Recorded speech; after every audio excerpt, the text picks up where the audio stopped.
আসসালামু আলাইকুম। আমি এখন বানাবো দারুণ মজার একটা ডিম ভুনা। এটাকে বলে আফগানি আন্ডা কারি। খুব সহজে তৈরি কিন্তু অসাধারণ স্বাদের একটা জিনিস।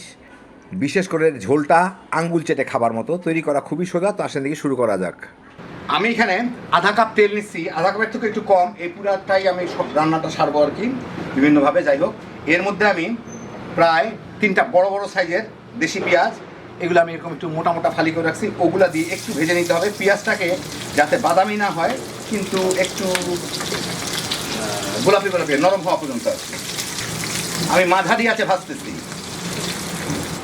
মিনিট 2 পেঁয়াজটা ভেজে একটু স্বচ্ছ হয়ে গেলে, পেঁয়াজটা ট্রান্সলুসেন্ট হয়ে গেলে, এর মধ্যে আমি দিয়ে দিচ্ছি 7-8 কোয়া রসুন, বুড়ো আঙ্গুলের সমান একটা আদা টুকরা করে রাখছি, কয়টা কাজু বাদাম না থাকলে নর্মাল চীনা বাদাম দিলেও হবে কাঁচা, আর 3টা মরিচ, কাঁচা মরিচ।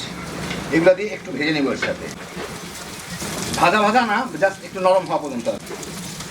এর মাঝখানে দেখেন পেঁয়াজও একটু লালচে লালচে রং ধরে যাচ্ছে, যেটা ফ্লেভারটা বাড়াবে আর কি। এই 1.5-2 মিনিট ভেজেই আমি এগুলাকে এখন এই তেল থেকে উঠায় নেব। দেখেন মোটামুটি পেঁয়াজটা হালকা একটু বাদামি দাগ লাগছে, আর রসুন টসুনগুলা কিছুই হয় নাই, অল্প অল্প একটু বাদামি দাগ লাগছে, মানে মোটামুটি কিছুটা নরম হয়ে গেছে আর কি। এখন এগুলাকে আমি উঠায় নেব। উঠে ঠান্ডা করে আমার ব্লেন্ড করে নিতে হবে। তো ঠান্ডা হওয়ার পরে পেঁয়াজ রসুনগুলোকে আমি নিয়ে নিলাম। এখন এর সাথে কিছু ধনিয়া পাতা দিয়ে আমি ডাটা সহ নিচ্ছি, অসুবিধা নাই। আমি একটু পানি দিয়ে এটাকে ব্লেন্ড করে নেব ফাইন করে। আমি এখানে 6টা ডিম সিদ্ধ করে নিয়ে নিছি। এই ডিমগুলোকে আমি কাজ করব, একদিকে একটু চিকন চিকন এইভাবে ফালি করে কেটে নিব। এই যে এইভাবে ছোটো ছোটো পাতলা পাতলা করে কেটে নিব, তাহলে দেখতে ভাল লাগে। ভিতরে একটু কিছু একটা ঢুকে আর কি। অর্ধেক পরিমাণ কাটতেছি আমি, দেখেন এই যে আমি কেটে অর্ধেক পরিমাণ কাটতেছি, পুরাটা না, তাহলে তো ডিমটা ভেঙে যাবে। এই যে এরকম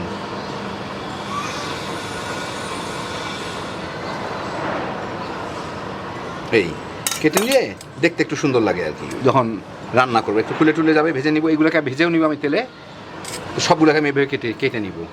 পেঁয়াজগুলো উঠে নেওয়ার পরে ওই একই তেলে আমি একটু হলুদের গুঁড়া দিব, আধা চা চামচের মতো, একটু মরিচের গুঁড়া দিয়ে মিশায় আমি এখানে 6টা ডিম যে কেটে রাখছি সিদ্ধ করে, ওগুলাকে একটু ভেজে নিব।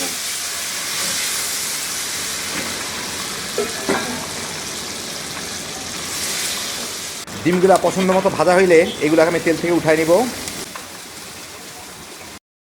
এখন এই একই তেলের মধ্যে যে মশলাটা আমি ব্লেন্ড করে রাখলাম, পেঁয়াজ রসুন এইগুলাকে দিয়ে আমি একটু ভুনে নিব।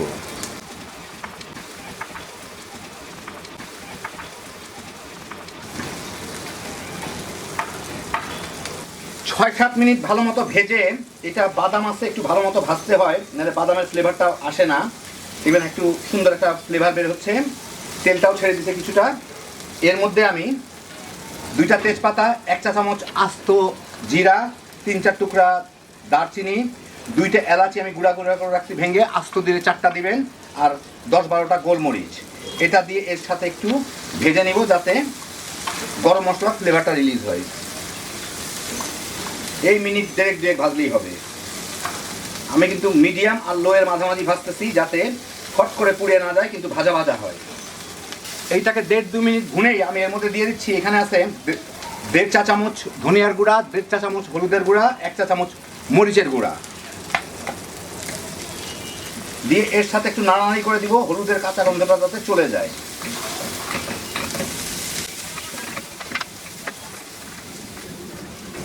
এই কয়েক সেকেন্ড ভেজেই এর মধ্যে আমি দিয়ে দিচ্ছি, এখানে আধা কাপ ফেটে রাখা টক দই আছে, ওইটা দিয়ে দিই। একই সাথে একটু পানি দিয়ে দিই, দইটা ধুয়ে। এর সাথে এটাকে একটু ভুনে নিব ভালো মতো। আঁচটাকে আমি একদম লো করে দিলাম। দ্রুত মিশিয়ে দিতে হবে, নাহলে দইটা কিন্তু ফেটে যাবে। ফেটে যাওয়ার আগে এটাকে ভালো মতো মিশিয়ে নিতে হবে। এখন খুব অল্প আছে, এটাকে আমি ভুনে নিব। মিনিট 3 ভুনলাম। এই যে দেখেন পাশ দিয়ে তেল ছেড়ে দিছে, এটা বাদাম থাকায় অত তেল ছাড়বে না বাইরের দিকে। যাই হোক, এখন এর মধ্যে আমি 1 চা চামচ গরম মশলার গুঁড়া দিয়ে দিব, ছোটো চামচ দেখে 2বারে দিলাম। এটা একটু নাড়াচাড়া করে নেবো কয়েক সেকেন্ড, গুঁড়াটাকে একটু ফ্লেভার ভালো মতো ছড়ার জন্য। এই আধা মিনিট নাড়াচাড়া করলেই হবে।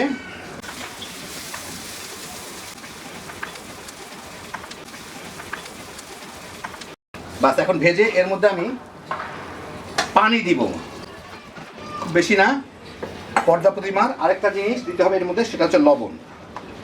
স্বাদ মতো লবণ দিয়ে দিব, দিয়ে এটা এখন ভালো করে মেখে নিই, পানির সাথে গুলাই নিয়ে আর কি মশলাটা। চুলার জালটা এখন বাড়ায় মিডিয়ামে নিয়ে আসি। এখন একটু খেয়ে দেখি লবণটা ঠিক আছে কিনা। হ্যাঁ ঠিক আছে। এখন এর মধ্যে দিয়ে দিব ডিমগুলা, তেল তেল যা আছে চেঁচে পুছে দিয়ে দিলাম।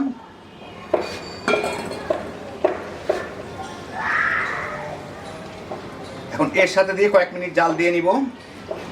সাথে কয়টা লাল মরিচ কাঁচা মরিচও দিয়ে দিই, সুন্দর ফ্লেভার আসবে। আর কিছুর দরকার নাই। 3-4 মিনিট জাল দিয়ে ঝোলটাও একটু ঘন হয়ে যাবে, শুকায় যাবে, আমার তরকারিটাও রেডি হয়ে যাবে। 4-5 মিনিট জাল দিয়ে ঝোল বেশি দেখা গেল কিন্তু নাই ঝোল অত। কয়টা ধনিয়া পাতা কুচি দিয়ে দিব, দিয়ে এটা একটু নাড়া দিয়ে দেখি। আর এর কিন্তু বাদামের জন্য তলে লেগে যায়, যাই হোক আমি চুলাটা এখন বন্ধ করে দিই। হয়ে গেল আমার দারুণ মজার আফগানি ডিম ভুনা। আপনাদের আমি একটু পরিবেশন করে দেখাচ্ছি। তো এই দেখেন হয়ে গেল আমার দারুণ মজার আফগানি আন্ডা কারি, মানে আফগানি ডিম ভুনা। এর ঝোলটা খাইতে যে কি মজা, একবার বানাইলেই বুঝবেন, একদম আঙ্গুল চেটে খাবার মতো। ভাত বলেন, পোলাও বলেন, যে কোনো কিছুর সাথে তামা তামা করে খায় ফেলাইতে পারবেন। হ্যাপি জোশের একটা আইটেম। আল্লাহ আপনাদের সবাইকে ভালো রাখুন, সুস্থ রাখুন, নিরাপদে রাখুন। ইনশাল্লাহ বেঁচে থাকলে আবার দেখা হবে। আল্লাহ হাফেজ।